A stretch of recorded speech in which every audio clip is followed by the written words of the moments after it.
জানো আপু আমার ভাইকে কে মেরেছে? কে মেরেছে? তাহলে শোনো।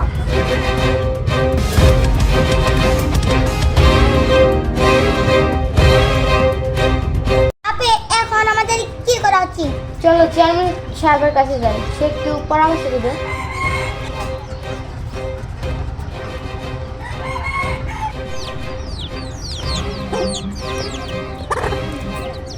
চেয়ারম্যান সাহেব বাড়িতে আসেন নাকি?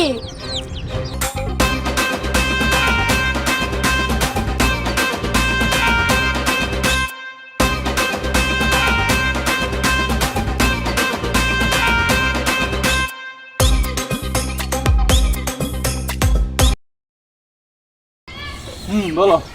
চেয়ারম্যান সাহেব আমার ভাইকে যে মেরেছে তার বিচার করবেন না? কে মেরেছে তোমার ভাই? চেয়ারম্যান সাহেব আমার ভাইকে মেম্বার সাহেব মেরেছে। তোমরা কি শিওর যে তোমার ভাইকে মেম্বার সাহেবই মেরেছে? শিওর। আমরা তো সূক্ষ্ম বিচার চাই।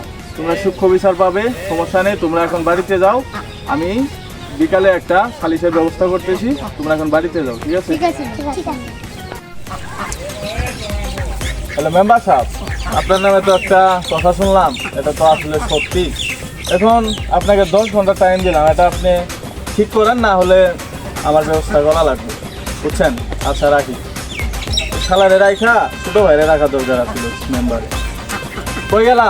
হুজুর বাড়ি দাও, নামাজ পড়ে আসি। বাড়ি দাও।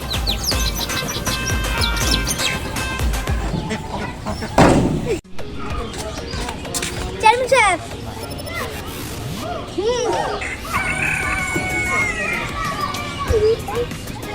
তুই আমার সাথে দেখা করতো তুই আমার সাথে।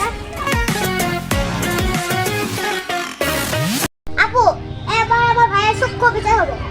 চেয়ারম্যান সাহেবের কাছে তো গিয়েছিলাম, সে নিশ্চয়ই কোনো সূক্ষ্ম বিচারই করবে। বাবা এখন বিচার হবে। যদি চেয়ারম্যান সাহেব যদি কিছু যদি না করে আমাদের খেলা দেখাবো।